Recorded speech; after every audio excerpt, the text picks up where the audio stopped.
The world is pretty crazy right now. I think that's something that we can all agree on. One thing that's less easy to agree on is the idea of parting with some of your gold and silver. But if you're selling so that you can buy more, is that counterintuitive? Is that something that's just not worth even thinking about? Well, I disagree, and I would very much be in favor of selling my silver to get more gold. And this is why.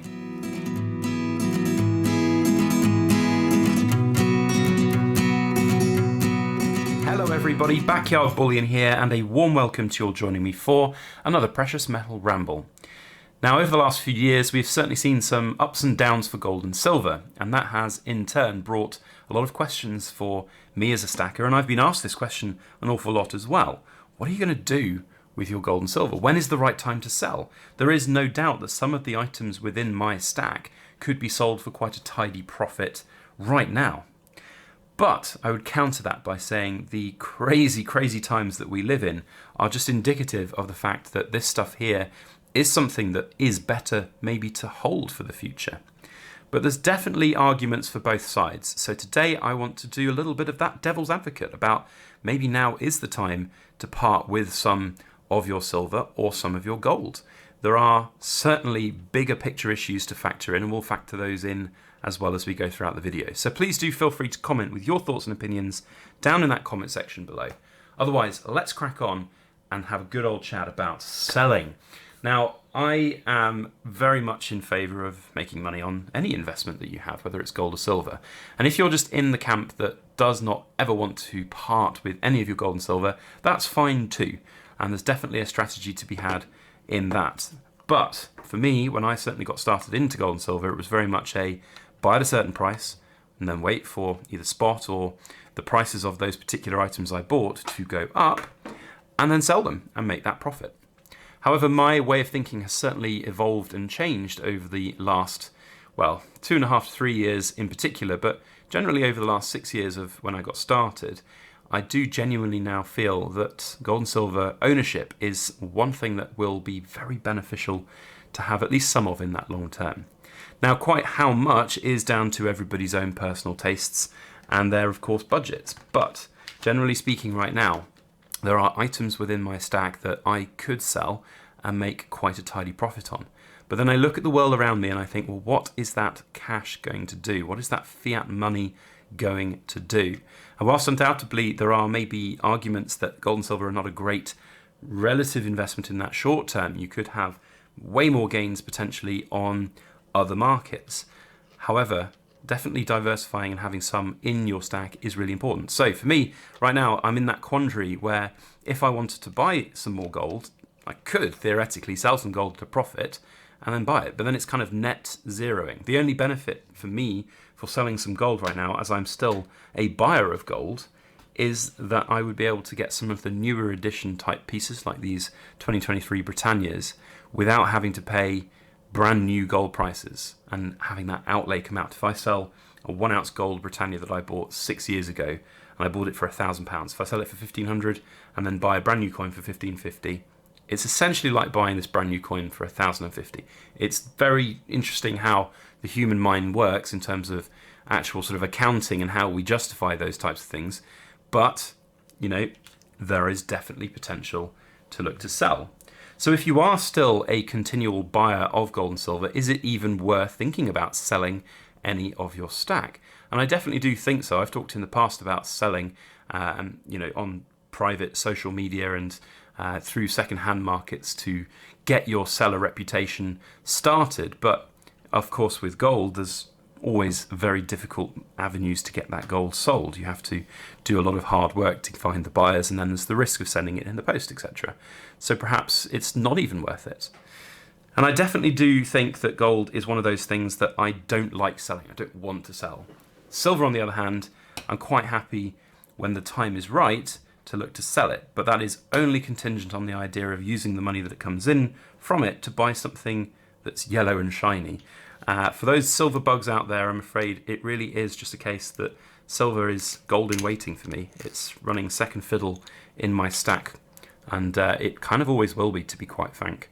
I think that silver is potentially quite a good investment to hold, but it is something that is difficult to justify with those high premiums. Now, a lot of people say the 30, 40, 50% premium won't matter when silver goes 800% in growth.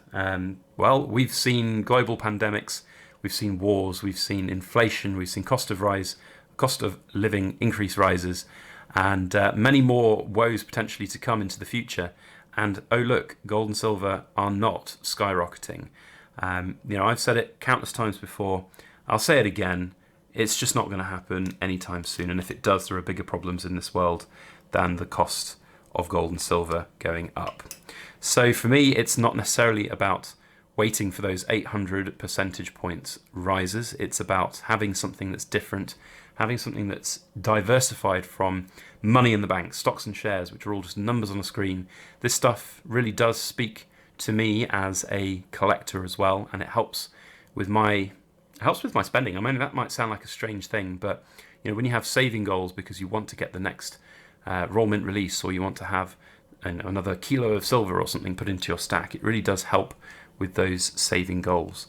And to put things in perspective, you just got to look at some of the prices paid for things like this in not that too distant past. So this was bought off the Silver Forum, £1,390. Spot price alone is way above this, let alone the fact that it's grown in premium.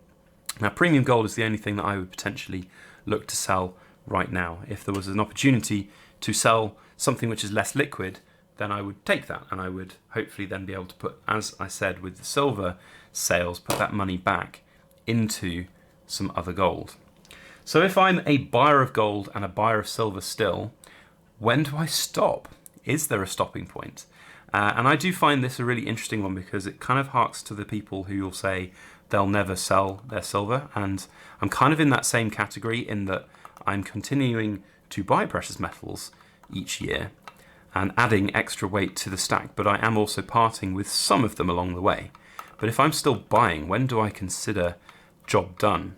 Well, that's going to be relative to everybody's own individual circumstances. Now, for me, I like to think of the idea of having, my pension age, so 55 to 60 would be beautiful to be able to kind of down tools and stop working. I say stop working, I'm in this position, this capsule's just not going to come off, is it?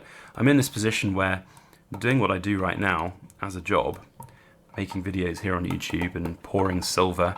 That for me isn't necessarily something I would retire, inverted commas, from, but that's not necessarily going to last for another 20, 25 years, and perhaps one day I will have to say, well, this is now no longer sustainable for me. There we go, finally got the capsule off. This is not sustainable for me, so I will perhaps have to go back to work. If that happens, that happens. But for me, I don't like the idea of having to work from sort of 55, 60 onwards. So taking steps to prepare for that is really important. And the gold and silver plays a big role in that, because it continues to preserve the money that we're saving and earning now.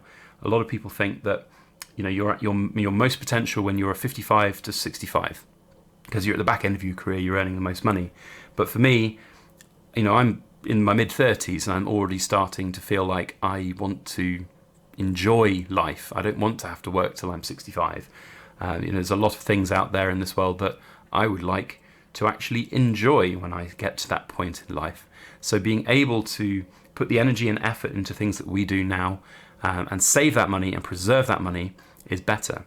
And that's a lifestyle choice. We don't necessarily have to have the new flash cars. We don't need a big house. We just live modestly. We don't spend ridiculous amounts of money on brand new TVs every couple of years, or the newest PlayStation and all of these other games. It's a sort of decision that some people take, where I watch general society make all these, in my opinion, wrong decisions when it comes to money and saving. Now, I don't want to be preachy and tell people exactly how they should spend their money, but when I see people saying that they have very little income left at the end of the month, but they've got humongous debts and car payments and new phone contracts that cost them God knows how much, and all of these extra luxuries that they're spending on.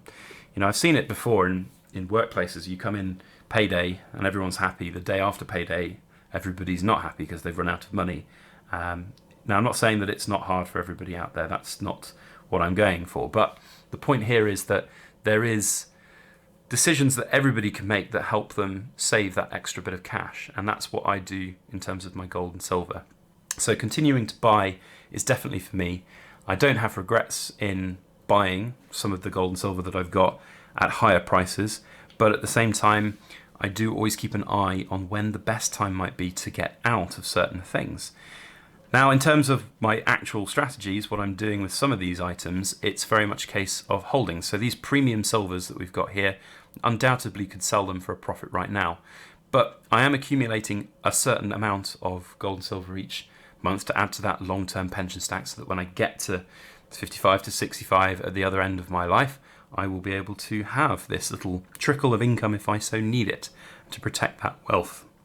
But for right now, that's not necessarily needed. I don't need to go above and beyond. And whilst certainly front-loading a lot of gold and silver now, compared with 20 years' time, might be an idea definitely to think about, it's not quite right for me. You've got to have that balance and having that right ratio of gold and silver. Some say it's around 15 to 20% of your net worth. It's going to be dependent on exactly what you want to do and how much risk you want to take.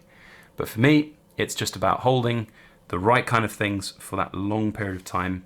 Gives me a bit of security, and that's certainly something that I've grown to appreciate over this time. Whilst at the beginning of my stacking journey, I was very much buy, sell, make a profit, move on.